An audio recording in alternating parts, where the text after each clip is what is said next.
Welcome back to A Moment in History. I'm 𝙎𝙐𝘽𝙎𝘾. Well, as we travel through history, let's take a brief stop in the early 19th century and explore the accounts of the man who would serve as the 5th president of the United States of America. He earned the title of the last founding father to serve as president, and his administration would carry influence over the foundations that would be laid for the growth of the nation later in the 19th century, especially from a perspective of power. He was also faced with the difficult task of strengthening a nation that was becoming increasingly divided over the issue of slavery. He was James Monroe, the last of the founding fathers to preside over the United States.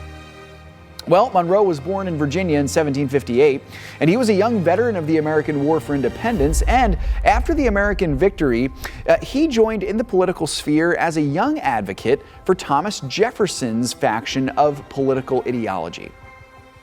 Now, he would join the United States Senate in the year 1790, and we have to remember Jefferson's political leanings tended toward a French style of government as opposed to an English style, so it's no surprise that Monroe would then serve as the United States ambassador to France from 1794 to 1796.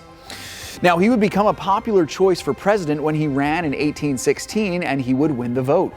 He effectively played the political game of appeasing various factions in the United States at a time when, as we said earlier, the country was heavily disunified based on state and region.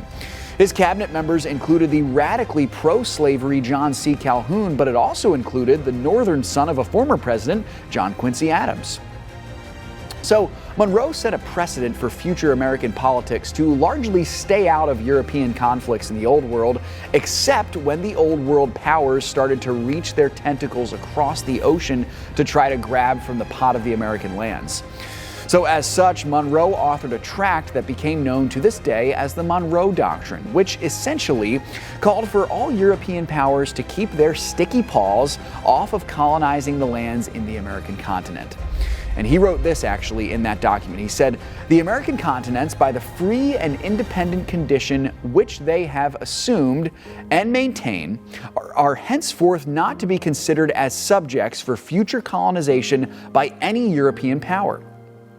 Now, Monroe was once praised by a woman who met him as such, saying this, quote, "He is tall and well-formed, his dress well in the old style, his manner was quiet and dignified. From the frank, honest expression of his eye, I think he well deserves the encomium passed upon him by the great Jefferson." Some high words indeed. Well, Monroe died in 1831, 1 year after his wife Elizabeth, with whom he'd been married for 44 years. Thanks so much for joining me once again for A Moment in History. If you enjoyed this video, remember to like and subscribe. And if you want us to cover one of your favorite moments in history, you can tell us in the comments. Now stay tuned for some new content.